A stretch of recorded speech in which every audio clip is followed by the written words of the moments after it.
Hello बच्चों, good morning. Pratham NEET masters classes में आप सभी का स्वागत है। तो बेटा, Pratham NEET master classes Hindi medium के लिए आया है प्रॉपर कंटेंट, है ना। एक अपन वेटेज वाइज सीरीज स्टार्ट कर रहे हैं, जिसमें फर्स्ट टॉपिक मैंने उठाया है मॉडर्न फिजिक्स, जिससे बेटा नीट एग्जाम में 6 क्वेश्चंस आते हैं। ठीक है, तो मैं आपका ज्यादा समय खराब नहीं करूंगा। नीट एग्जाम की अगर मैं आपसे बात करूं तो नीट एग्जाम में मॉडर्न फिजिक्स का जो वेटेज होता है, मॉडर्न फिजिक्स का जो वेटेज होता है वो अप्रॉक्स 6 क्वेश्चंस आते हैं, यानी 24 मार्क्स का वेटेज है।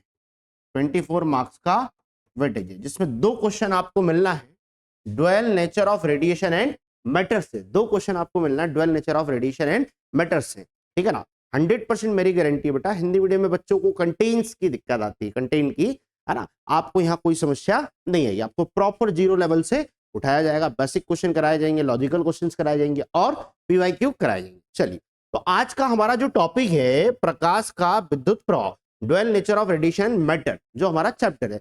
मतलब कोई भी अगर कण, तो बेटा वो कभी तरंग की तरह व्यवहार करेगा और कभी किसकी तरह व्यवहार करेगा, प्रकाश की तरह व्यवहार करेगा। मतलब कोई भी अगर पदार्थ है तो उसके पास द्वि प्रकृति होती है, इसलिए चैप्टर का नाम क्या है, dual nature of radiation and matter. मतलब कोई भी पदार्थ या कोई भी कण कभी तरंग भी बन सकता है और कभी कण की तरह भी व्यवहार कर सकता है, वो डिपेंड करेगा सिचुएशन पर, है ना। ऐसे ही रेडिएशन, तो रेडिएशन जो प्रकाश होता है ये भी द्वि प्रकृति का होता है, कभी तरंग की तरह भी काम करता है और कभी कण की तरह भी काम करता है। तो आज का हमारा जो फर्स्ट टॉपिक है वो है प्रकाश का विद्युत प्रभाव। ठीक है, चलिए तो हम स्टार्ट करते हैं प्रकाश का विद्युत प्रभाव। आ गई बात समझ में? चलिए देखिएगा बेटा, फोटो इलेक्ट्रिक इफेक्ट ये क्या कहता है, बहुत सिंपल वे में समझाऊंगा आपको, एक एक चीज आपकी क्लियर रहेगी, टेंशन मत ले। आ गई बात समझ में? तो बेटा प्रकाश का विद्युत प्रभाव हमें बताता है, ये हमारे पास क्या है, धातु। क्या है? धातु है। धातु के पास क्या होते हैं, मुक्त इलेक्ट्रॉन्स होते हैं। कितने मुक्त इलेक्ट्रॉन्स होते हैं? करोड़ों मुक्त इलेक्ट्रॉन्स होते हैं। कितने होते हैं? करोड़ों, बहुत सारे मुक्त इलेक्ट्रॉन्स होते हैं, ठीक है ना। तो जब कोई धातु की सतह पर कोई फोटोन या कोई ऊर्जा आकर टकराती है तो इसके टकराने से इस धातु की सतह से क्या निकलने लगते हैं, इलेक्ट्रॉन निकलने लगते हैं, है ना। अब उन इलेक्ट्रॉन को निकलने के लिए कम से कम कार्यफलन के बराबर हमें क्या देनी पड़ती है, ऊर्जा देनी पड़ती है। इसको किससे दर्शाते हैं हम, फाई से दर्शाते हैं, है ना। तो कार्यफलन क्या होता है, किसी भी धातु की सतह से इलेक्ट्रॉन को निकालने के लिए जितनी न्यूनतम ऊर्जा की आवश्यकता होती है उसको धातु का क्या कहते हैं हम, कार्यफलन। क्या बोला मैंने आपसे, किसी भी धातु की सतह से इलेक्ट्रॉन निकालने के लिए जितनी ऊर्जा की आवश्यकता होती है हम उसे, उस धातु का क्या कहते हैं, कार्यफलन कहते हैं। हर धातु का कार्यफलन अलग अलग होगा। अगली बात समझ में, कार्यफलन का जो फॉर्मूला होता है वो होता है बेटा एच एफ नॉट या H C by lambda not, H F nought या H C by lambda nought. अब ये सब क्या होते हैं मैं अभी आपको बता रहा हूं, ठीक है। चलिए, तो अभी आपको कार्यफलन समझ में आ गया होगा, अरे आ गया होगा, क्लियर है सभी को। किसी भी धातु की सतह से इलेक्ट्रॉन उत्सर्जन करने के लिए जितनी ऊर्जा की आवश्यकता होती है उसे उस धातु का क्या कहते हैं, कार्यफलन कहते हैं। तो ये कोई उच्च ऊर्जा वाला प्रकाश आ रहा है और किसी धातु की सतह से क्या कर रहा है, टकरा रहा है। ये कोई उच्च ऊर्जा वाला प्रकाश आ रहा है और किसी धातु की सतह से टकरा रहा है। अब ये जो प्रकाश है बेटा, ये छोटे छोटे किससे मिलकर बना है, ऊर्जा के बंडलों से मिलकर बना है। किससे मिलकर बना है, ऊर्जा के बंडलों से, या छोटे छोटे किससे मिलकर बना है, फोटोन से मिलकर बना है, जिनको हम क्या कहते हैं, ऊर्जा बंडल या फोटोन। क्या कहते हैं, ऊर्जा बंडल, ठीक है ना, ऊर्जा बंडल, या क्या कहते हैं इनको हम, फोटोन कहते हैं। आ गई बात समझ में? लेकिन कंडीशन होती है, ये जो ऊर्जा मंडल या फोटोन है इनकी ऊर्जा कैसी होनी चाहिए, उच्च। अब इनकी ऊर्जा उच्च कब होगी, तो फोटोन की ऊर्जा, एक फोटोन की ऊर्जा, एक फोटोन की ऊर्जा E बराबर कितना होता है बेटा, एच सी बाय लेमडा या H F, H C by lambda या एच एफ। तो जब कोई उच्च ऊर्जा वाला फोटोन, क्या बोला मैंने, जब कोई उच्च ऊर्जा या उच्च आवृत्ति या निम्न तरंगदैर्घ्य वाला फोटोन आता है और आकर किसी धातु की सतह से टकराता है, तो उस धातु की सतह से इलेक्ट्रॉन उत्सर्जित होना प्रारंभ हो जाते हैं, क्या मेरी बात समझ में आ गई है सभी को? लेकिन उन इलेक्ट्रॉन को कम से कम कितनी ऊर्जा देनी पड़ती है हमें, कार्यफलन के बराबर ऊर्जा देनी पड़ती है। आ गई बात समझ में, कार्यफलन के बराबर ऊर्जा देनी पड़ती है। तो ये जो फोटोन आता है इसकी ऊर्जा उच्च होनी चाहिए और आवृत्ति उच्च होनी चाहिए, तरंगदैर्घ्य निम्न, क्योंकि फोटोन की जो ऊर्जा है वो आवृत्ति के समानुपाती है और तरंगदैर्घ्य के कैसे हैं, व्युत्क्रमानुपाती। आवृत्ति के समानुपाती है और तरंगदैर्घ्य के कैसे हैं, व्युत्क्रमानुपाती। क्या मेरी बात क्लियर है? कोई दिक्कत तो नहीं है, कहानी समझ में आ गई? तो यहां से जो ये इलेक्ट्रॉन उत्सर्जित होगा, अब ये इलेक्ट्रॉन उत्सर्जित होके क्या करेगा, गति करेगा, तो इसके पास क्या होगी, गतिज ऊर्जा। इसको क्या कहते हैं, उत्सर्जित फोटोन। इसको क्या कहते हैं, उत्सर्जित फोटोन या उत्सर्जित इलेक्ट्रॉन। फोटोन या इलेक्ट्रॉन क्या कहते हैं इसको, उत्सर्जित फोटोन या इलेक्ट्रॉन। क्या मेरी बात सभी को समझ में आ गई है? कोई समस्या तो नहीं है, ठीक है ना? तो जब कोई उच्च ऊर्जा वाला, उच्च आवृत्ति वाला या निम्न तरंगदैर्घ्य वाला फोटोन आता है और आकर किसी धातु की सतह से टकराता है, तो उस धातु की सतह से इलेक्ट्रॉन का उत्सर्जन प्रारंभ हो जाता है और इसी को हम क्या कहते हैं, प्रकाश का विद्युत प्रभाव। इसी को हम क्या कहते हैं, प्रकाश का विद्युत प्रभाव। आ गई बात समझ में बेटा? तो अब इसकी कंडीशन होती है कि कम से कम ये जो फोटोन है, कम से कम ये जो फोटोन है इसकी ऊर्जा किसके बराबर हो, कार्यफलन के बराबर हो, है ना? इसकी ऊर्जा किसके बराबर हो, कार्यफलन के बराबर हो। तो कैसे, मान लेते हैं इस धातु का कार्यफलन है 10 इलेक्ट्रॉन वोल्ट और ये जो फोटोन आ रहा है ये है 20 इलेक्ट्रॉन वोल्ट का। ये जो फोटोन आ रहा है ये कितना है, 20 इलेक्ट्रॉन वोल्ट का।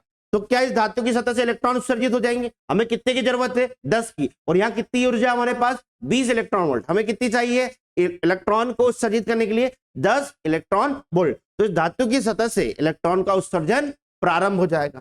परंतु अगर मैं इसकी ऊर्जा कितनी कर दूं, 8 इलेक्ट्रॉन वोल्ट। कितनी कर दूं, 8 इलेक्ट्रॉन वोल्ट। तो क्या इस धातु की सतह से इलेक्ट्रॉन का उत्सर्जन प्रारंभ होगा? क्या इस धातु की सतह से इलेक्ट्रॉन का उत्सर्जन प्रारंभ होगा? हमें चाहिए 10 इलेक्ट्रॉन वोल्ट और यहाँ कितने हैं, 8 इलेक्ट्रॉन वोल्ट। तो इस धातु की सतह से इलेक्ट्रॉन उत्सर्जित नहीं हो पाएंगे। क्लियर है? ऑलमोस्ट समझ में आ गया होगा सभी को, आया ना? अरे बोलिए, कमेंट करके बोलिए, समझ में आ गया है सभी को? ठीक है ना? चलिए, तो अब हम देखते हैं ये जो फाई है ये क्या बेटा हमारे पास, कार्यफलन। तो पहले हम बहुत बेसिक बातें कर लेते हैं। ये जो फाई है ये हमारे पास क्या है, कार्यफलन। तो यहां पे जो बेटा एफ नॉट है, ये जो एफ नॉट है इसको हम क्या कहते हैं, दहली आवृत्ति। क्या कहते हैं, दहली आवृत्ति। ये जो लैम्डा नॉट है इसको हम क्या कहते हैं बेटा, दहली तरंगदैर्घ्य। ये जो लैम्डा नॉट है इसको हम क्या कहते हैं, दहली तरंगदैर्घ्य। और ये जो एफ है इसको हम क्या कहते हैं, फोटोन की आवृत्ति। क्या कहते हैं बेटा इसको हम, फोटोन की आवृत्ति। और ये जो लैम्डा है इसको हम क्या कहते हैं बेटा, फोटोन की तरंगदैर्घ्य। इसको हम क्या कहते हैं, फोटोन की तरंगदैर्घ्य। आ गई बात समझ में? और ये जो एच है इसको हम क्या कहते हैं बेटा, प्लांक नियतांक। क्या कहते हैं इसको हम, प्लांक नियतांक। आ गई बात समझ में? इसको हम क्या कहते हैं, प्लांक नियतांक। क्लियर है, कोई समस्या तो नहीं है, सभी टर्मिनोलॉजी आपको समझ में आ गई होगी। तो जब कोई उच्च ऊर्जा वाला, उच्च आवृत्ति वाला, उच्च तरंगदैर्घ्य वाला फोटोन आता है और आकर, फोटोन या प्रकाश आता है और आकर किसी धातु की सतह से टकराता है, तो धातु की सतह से इलेक्ट्रॉन का उत्सर्जन प्रारंभ हो जाता है और इस फिनोमिना को हम क्या कहते हैं, प्रकाश का विद्युत प्रभाव। अब ये जो इलेक्ट्रॉन निकल रहा है, ये कुछ ना कुछ गतिज ऊर्जा के साथ निकल रहा होगा। भाई ये इलेक्ट्रॉन निकल के यहां बैठेगा तो नहीं, ये क्या करने लगेगा, गति करने लगेगा, कोई ना कोई दिशा में क्या करने लगेगा, गति। तो इस इलेक्ट्रॉन या उत्सर्जित फोटोन या उत्सर्जित इलेक्ट्रॉन के पास क्या होगी, गतिज ऊर्जा होगी। तो हम क्या निकलने वाले, आइंस्टीन का समीकरण। आइंस्टीन समीकरण देखिएगा,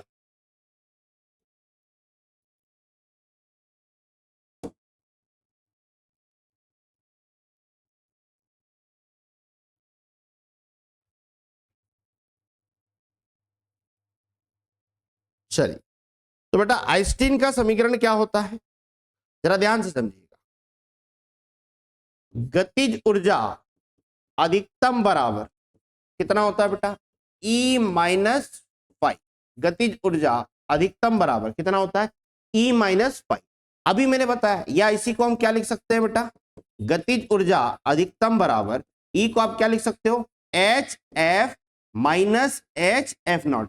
E यानी फोटोन की ऊर्जा, F यानी कार्यफलन, है ना। तो बेसिक फॉर्मूला ये है। फिर इसी को हम क्या और लिख सकते हैं, तो गतिज ऊर्जा अधिकतम बराबर H C by lambda minus H C by lambda naught, है ना। लेमडा के फॉर्म में फोटोन की ऊर्जा का formula H C by lambda minus H C by lambda not. तो ये हमें बेसिक समीकरण याद रखना है। ये क्या है, उत्सर्जित, ठीक है ना। ये क्या हमारे पास बेटा,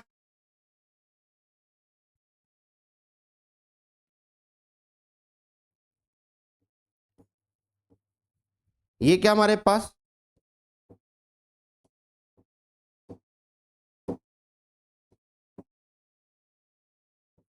उत्सर्जित फोटोन की अधिकतम गतिज ऊर्जा, उत्सर्जित फोटोन की अधिकतम गतिज ऊर्जा। आ गई बात समझ में, उत्सर्जित फोटोन की अधिकतम गतिज ऊर्जा। क्लियर है। अब किसी भी धातु की सतह से फोटोन कैसे उत्सर्जित होगा, तो उसके लिए कंडीशन है, ठीक है ना। उसके लिए कंडीशन है, प्रकाश के विद्युत प्रभाव के नियम, प्रकाश के विद्युत प्रभाव के नियम। तो क्या नियम होते हैं, ध्यान से समझिएगा, यहां से क्वेश्चन बनता है नीट में, है ना। मेरी बात प्रॉपर ध्यान से समझिएगा। क्लियर है। चलिए, प्रकाश के विद्युत प्रभाव के नियम। तो पहली कंडीशन क्या है, फर्स्ट एमएस स्टार पॉइंट बनी सर स्पेशल डोज, कि फोटोन की ऊर्जा कम से कम कार्यफलन के बराबर हो या उससे ज्यादा। फोटोन की ऊर्जा कम से कम कार्यफलन के बराबर हो या उससे ज्यादा हो। आ गई घनघोर बायोलॉजी, मेरी बात समझ में, ध्यान रखिएगा, है ना। ये साइन का ध्यान रखिएगा, हिंदी मीडियम वाले बड़े मैथ्स में कमजोर होते हैं, ये एरो ऐसा आएगा, ठीक है। ई को क्या लिख सकते हो, एच एफ नॉट। ई को क्या लिख सकते हो, एच एफ नॉट। और इस, सॉरी, ई को क्या लिख सकते हो, एच एफ, और इसको क्या लिख सकते हो, एच एफ नॉट।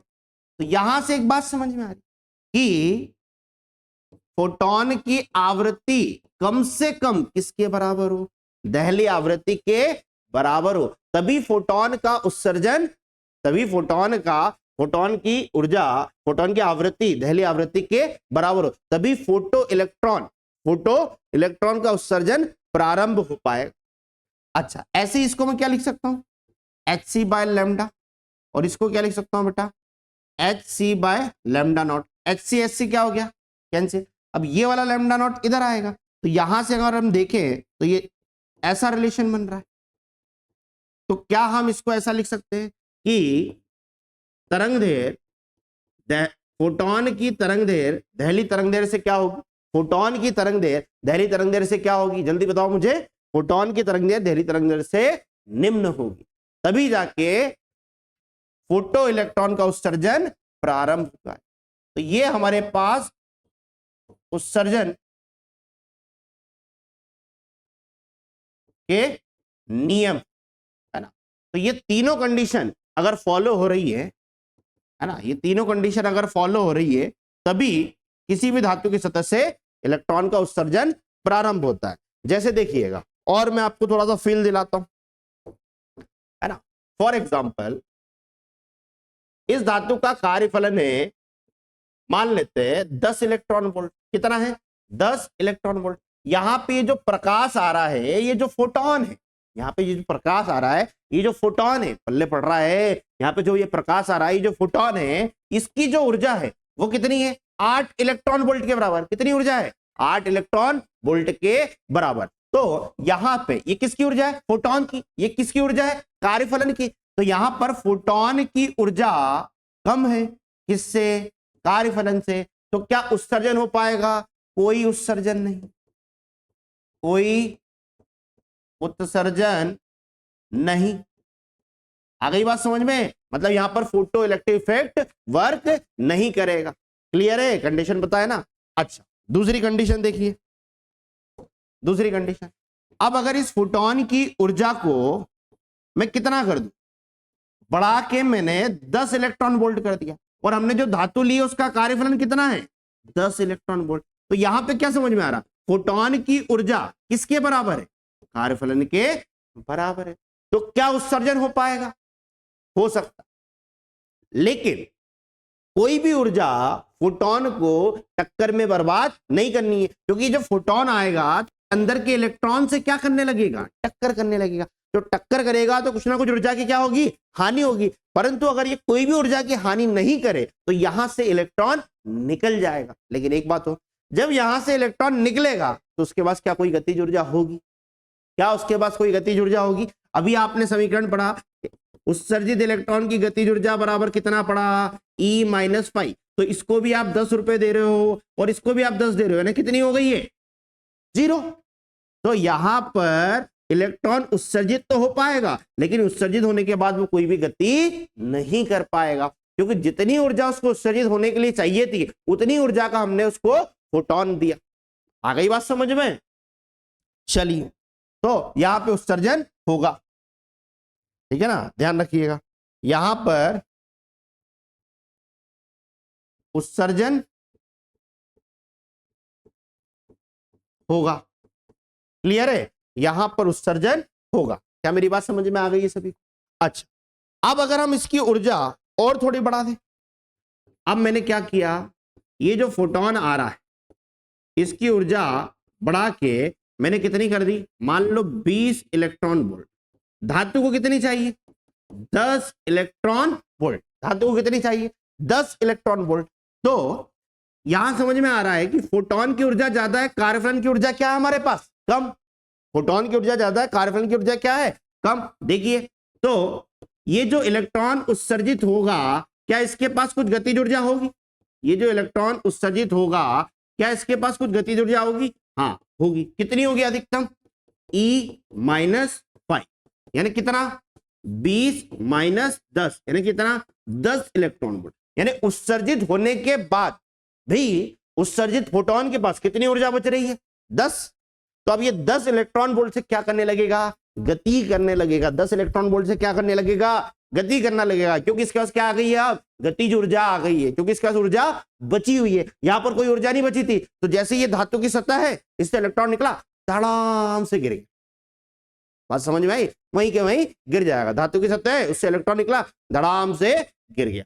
क्लियर है? और यहां पे तो बेचारे की औकात ही नहीं, इस गरीब के कोई औकात नहीं कि यहां से इलेक्ट्रॉन को उत्सर्जित करवा पाए। तो यहां भी उत्सर्जन हो जाएगा, उत्सर्जन होगा। उम्मीद है आपको बिल्कुल फील आ गया होगा। तो ये तीनों कंडीशन ध्यान रखनी है कि कम से कम फोटोन की ऊर्जा कार्यफलन की ऊर्जा के बराबर हो या उससे ज्यादा हो, लेकिन बराबर होगी तो कोई भी ऊर्जा की हानि नहीं करेगा। कहां पर? टक्कर में। आ गई बात समझे? तभी इलेक्ट्रॉन का उत्सर्जन प्रारंभ होगा। और अगर ज्यादा होगी तब तो कोई दिक्कत ही नहीं, उत्सर्जित भी हो जाएगा, उसके बाद कुछ ना कुछ गतिज ऊर्जा के साथ क्या करने लगेगा? गति करने लगेगा। आ गई बात समझ में, है ना? अब जरूरी नहीं ऊर्जा, आवृत्ति से भी चेक कर सकते हैं। फोटोन की ऊर्जा कब ज्यादा होगी? तो फोटोन की ऊर्जा समानुपाती होती है किसके? आवृत्ति के। तो जब आवृत्ति ज्यादा होगी और दहली आवृत्ति कम होगी, तो मतलब फोटोन की आवृत्ति दहली आवृत्ति से ज्यादा होगी तो भी उत्सर्जन प्रारंभ हो जाएगा या उसके बराबर होगी। ऐसी तरंग दैर्घ्य, तो तरंग दैर्घ्य की ऊर्जा वित्वानुपाती, तो जितनी तरंग दैर्घ्य कम उतनी ऊर्जा ज्यादा। तो फोटोन की तरंग दैर्घ्य दहली तरंग दैर्घ्य से क्या होना चाहिए? कम होना चाहिए, तभी उत्सर्जन प्रारंभ हो पाएगा। तो ये हमारे पास सिंगल इक्वेशन है, इससे सारे के सारे फोटो इलेक्ट्रिक इफेक्ट के जितने भी क्वेश्चन है हम उन सब की धज्जियां उड़ा देंगे। आ गई मेरी बात समझिए? हम सब की धज्जियां उड़ा देंगे, एक एक सिंगल क्वेश्चन आपसे बन जाएगा। तो kinetic energy maximum equal to E-5, kinetic energy maximum equal to HF minus H0, kinetic energy maximum equal to HC by lambda minus HC by lambda naught. अरे भैया घनघोर बायोलॉजी हो तुम तो, हिंदी मीडियम वाले हो भैया। गतिज ऊर्जा, फोटोन की गतिज ऊर्जा बराबर E माइनस उत्सर्जित फोटोन की गतिज ऊर्जा बराबर E-5, है ना? फोटोन की उत्सर्जित फोटोन की गतिज ऊर्जा बराबर HF माइनस HF0, फोटोन की उत्सर्जित फोटोन की गतिज ऊर्जा बराबर HC by lambda minus HC by lambda nought. आ गया आनंद? फोटो इलेक्ट्रिक इफेक्ट पूरा फील हो गया। चलिए, तो अब हम और बेसिक बातें करते हैं। कंडीशन समझ में आ गई है ना?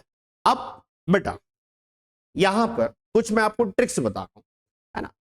अभी हमने लिखा था E बराबर HF या HC बाय लैम्डा। ये क्या है? फोटोन की ऊर्जा। कितने फोटोन की? एक फोटोन, एक फोटोन की ऊर्जा। आ गई बस समझ?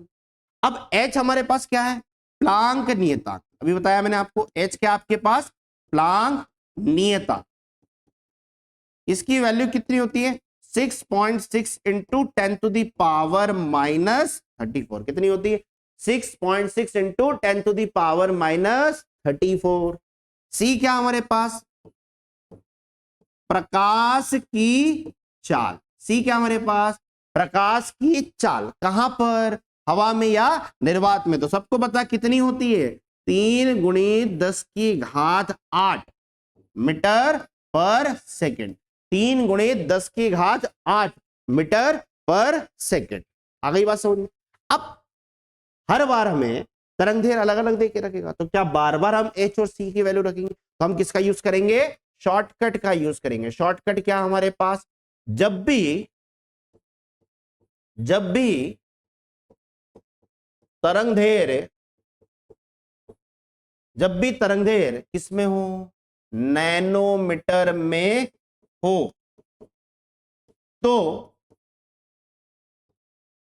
MS star minister special dose का उपयोग करें। आ गई मेरी बात समझ में? ठीक है ना? नैनोमीटर मतलब, तो कुछ घनघोर बायोलॉजी को ये भी नहीं पता होगा, नैनोमीटर मतलब 10⁻⁻⁹ मीटर। तो कितना उपयोग करेंगे हम? E बराबर 1240 और लैम्डा किस में होना चाहिए बेटा? तरंग दैर्घ्य इन नैनोमीटर। तो आपका आंसर किस में आएगा? Electron volt. तो जब भी तरंग दैर्घ्य आपको नैनोमीटर में दी हो, हम सीधा सा फॉर्मूला लगाएंगे, बार बार H और C की वैल्यू रखने की जरूरत हमें नहीं है। 1240 divided by lambda in nanometre. अच्छा, अब अगला नोट, जब भी तरंग दैर्घ्य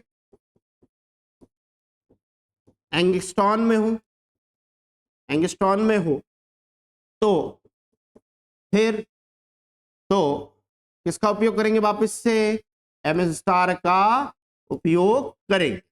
समझ गए होंगे MS स्टार का मतलब? मनीष सर स्पेशल डोज किसके लिए? ओनली फॉर घनघोर बायोलॉजी के लिए। तो E equal to 12400 divided by lambda in angstrom. तो आपका आंसर किस में आएगा बेटा, इलेक्ट्रॉन वोल्ट में। आंसर किस में आएगा, इलेक्ट्रॉन वोल्ट में। अच्छा, अब हो सकता है आपको एसआई यूनिट में देके रखा हो, मतलब एनर्जी किस में देके रखी हो, आपको ऊर्जा जूल में देके रखी हो। तो इलेक्ट्रॉन वोल्ट को जूल में बदलने के लिए किसका गुणा, 1.6 इंटू 10 टू द पावर -90। क्या बोला मैंने, 1.6 1.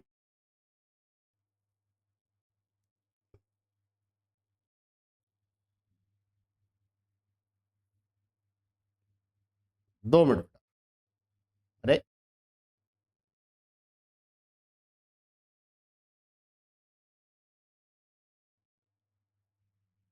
हट जा रे भैया, क्या इच्छा है तेरी, क्यों हमारा समय खराब करवा रहा, ये किधर से हटेगा।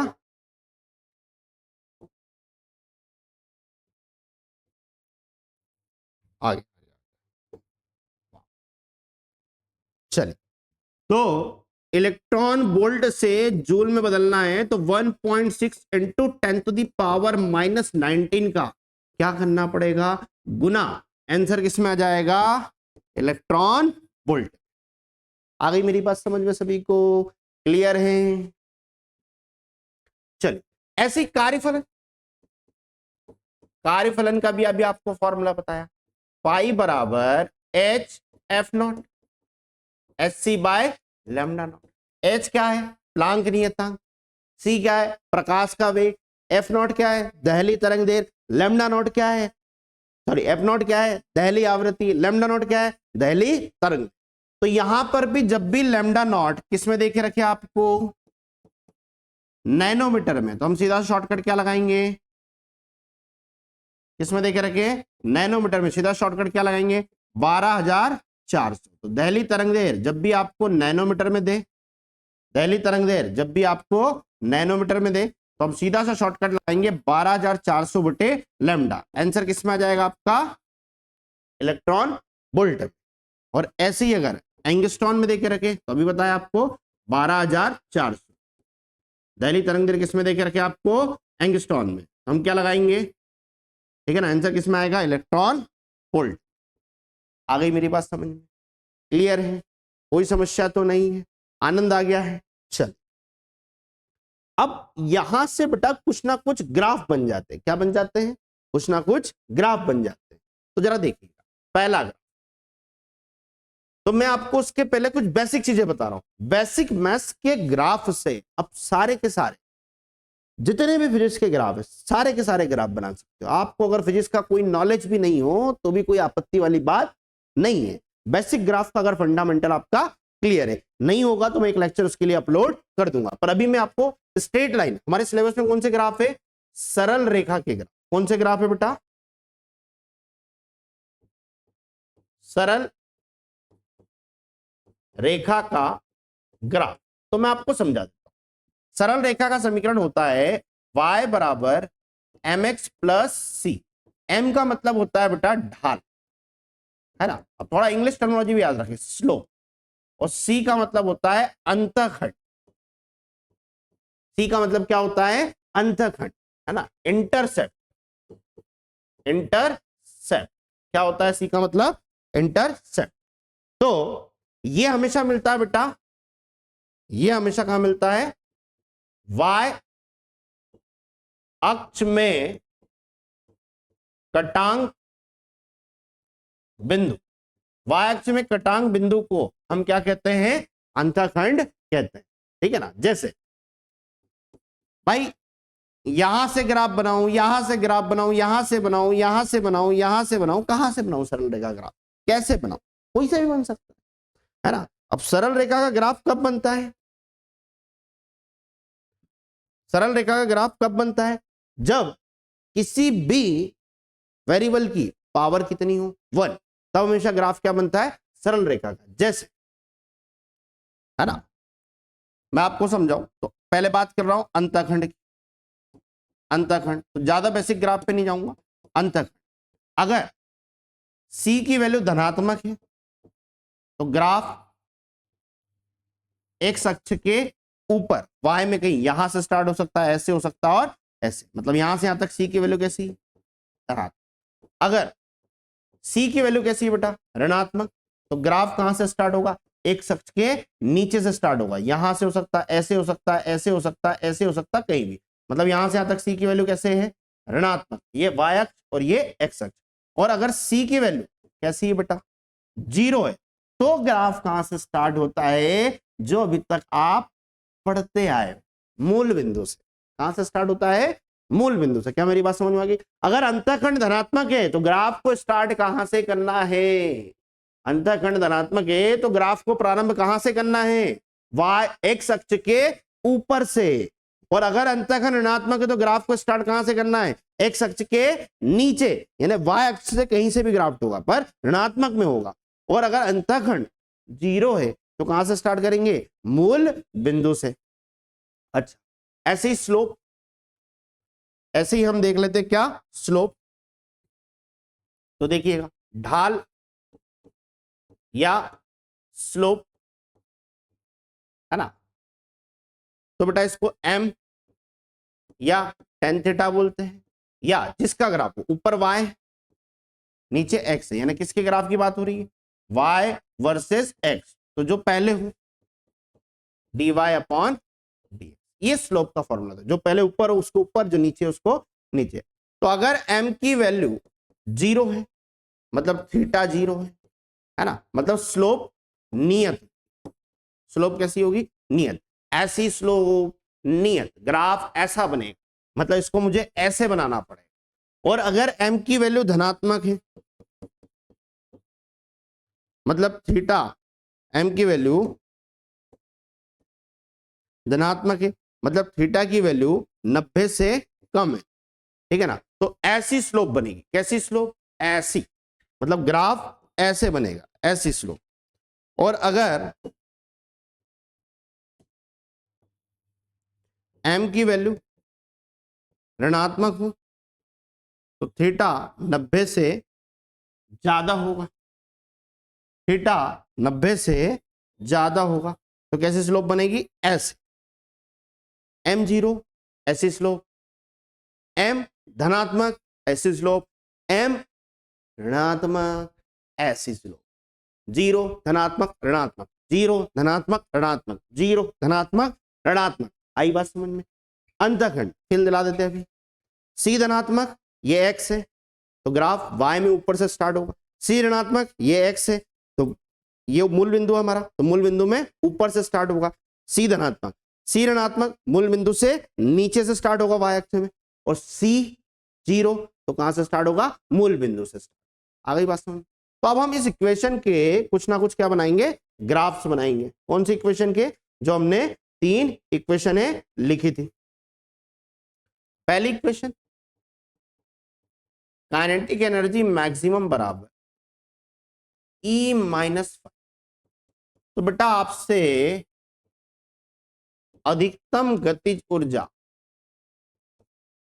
और ऊर्जा का ग्राफ पूछ, यानी किस किस का पूछ रहा है, अधिकतम गतिज ऊर्जा, ठीक है ना, किस किस का ग्राफ पूछ रहा है, अधिकतम गतिज ऊर्जा वर्सेस ऊर्जा का ग्राफ, ठीक है, अधिकतम गतिज ऊर्जा वर्सेस ऊर्जा का।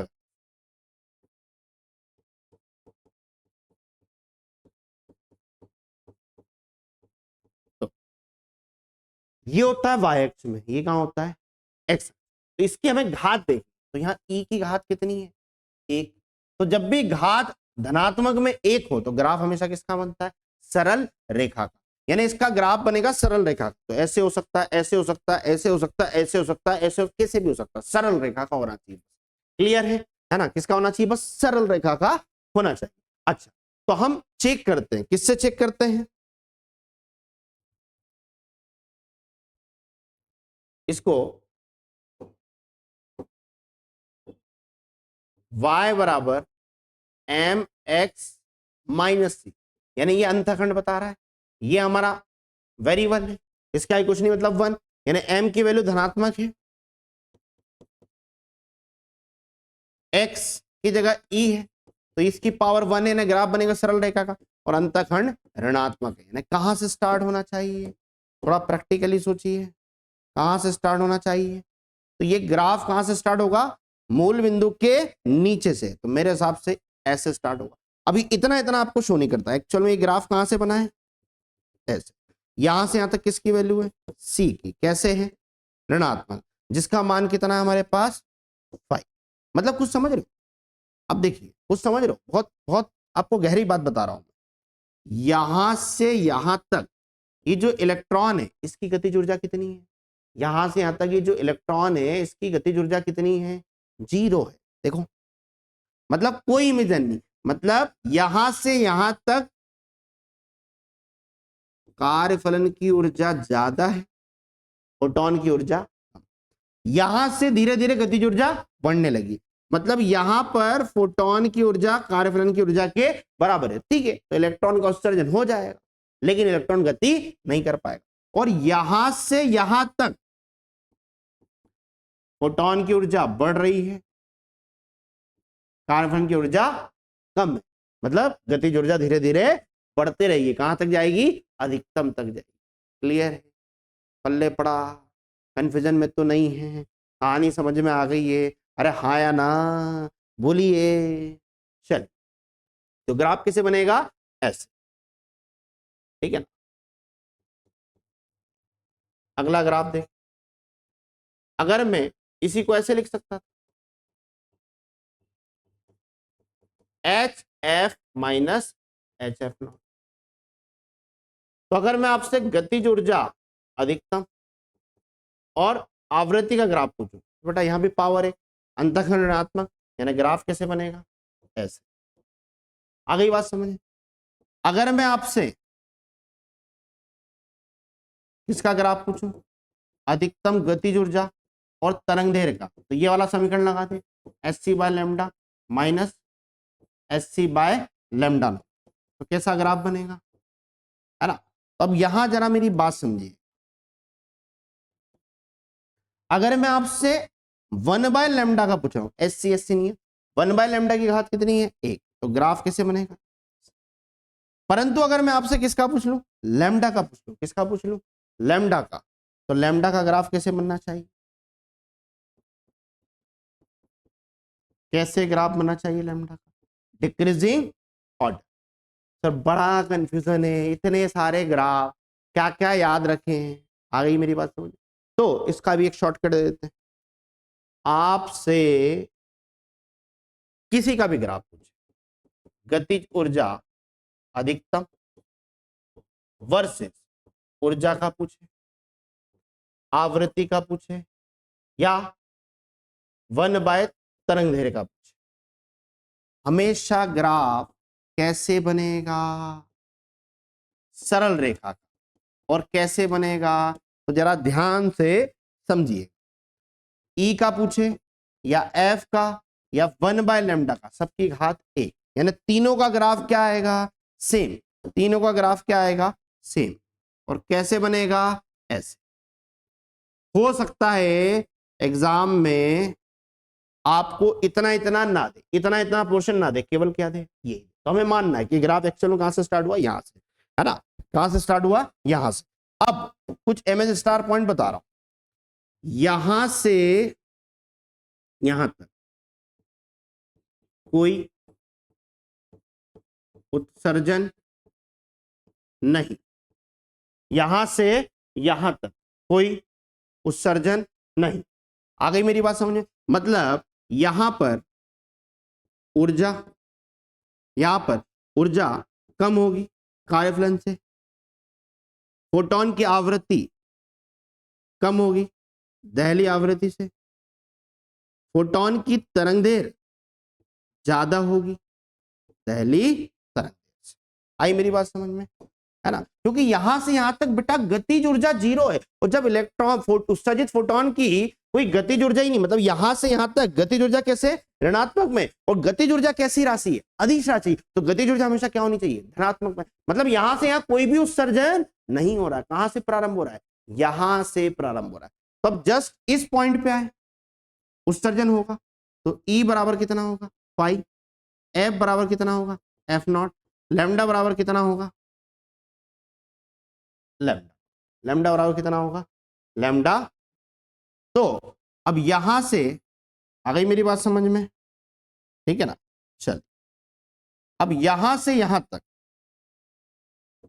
उत्सर्जन होगा, मतलब क्या, अब यहां पे तो क्या थी हमारे पास जीरो गति, धीरे धीरे क्या होने लगी बढ़ने लगी, मतलब यहां से यहां तक फोटोन की ऊर्जा ज्यादा होगी कार्य फलन से, फोटोन की आवृत्ति ज्यादा होगी कार्य फलन से, और फोटोन की तरंगदैर्घ्य दहली तरंगदैर्घ्य से कम या उसके बराबर।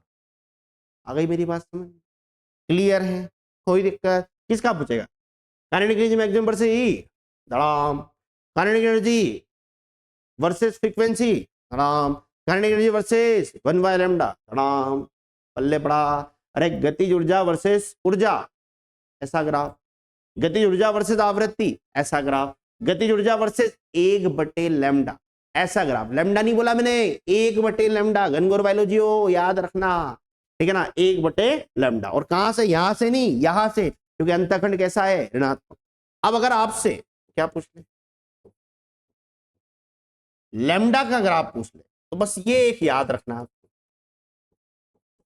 लैम्डा का ग्राफ हमेशा कैसे बनेगा डिक्रीजिंग ऑर्डर, कैसे बनेगा बेटा डिक्रीजिंग ऑर्डर, है ना, कैसे बनेगा डिक्रीजिंग ऑर्डर। तो यहां पे भी एक शॉर्टकट बता देता हूं, है ना, ये गोल्डन पॉइंट है, एमएस स्टार स्पेशल डोज, ठीक है ना मनीष सर स्पेशल डोज, आ गई बात समझ में, Manish sir special dose, clear है। अच्छा अब अगर आपसे फिजिक्स में, अगर आपसे फिजिक्स में तरंगदैर्घ्य का ग्राफ पूछा है किसी के साथ भी, तो लैम्डा वर्सेस ई पूछे, पी पूछे, काइनेटिक एनर्जी पूछे, कुछ भी पूछे, सबके साथ कैसे ग्राफ बनता है डिक्रीजिंग ऑर्डर। लैम्डा का सभी के साथ ग्राफ कैसे बनता है डिक्रीजिंग ऑर्डर, हमेशा ऐसा ही ग्राफ बने। उम्मीद है सभी को समझ में आ गया होगा, एक बार मैं आपको रिकॉल करवा देता हूं हमने क्या क्या पढ़ लिया।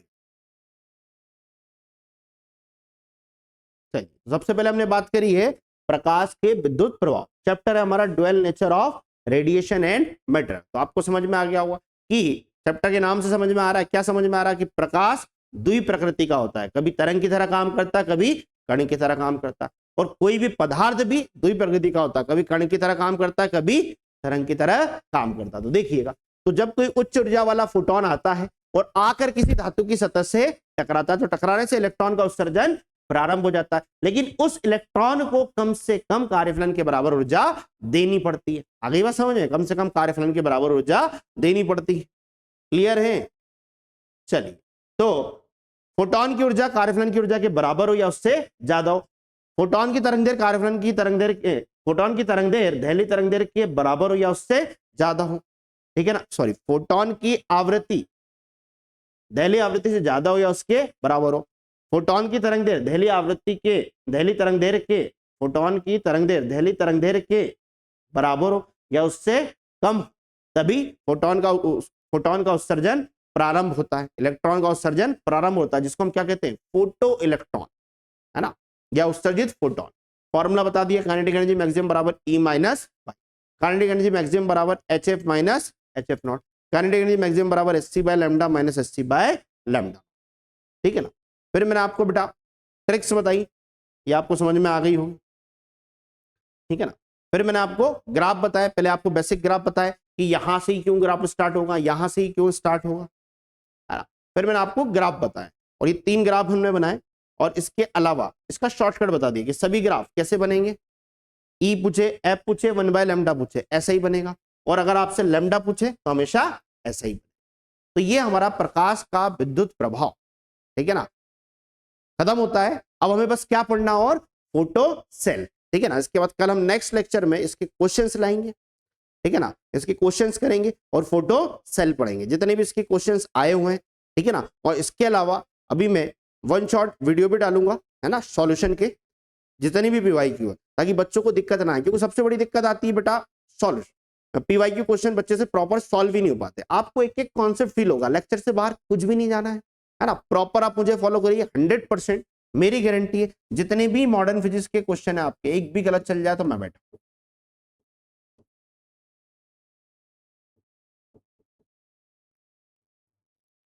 आ गई बात समझ में? मॉडर्न फिजिक्स के जितने भी आपके क्वेश्चन है वो सारे के सारे में क्या कर दूंगा, उसको कवर कर दूंगा, तो टेंशन ना ले।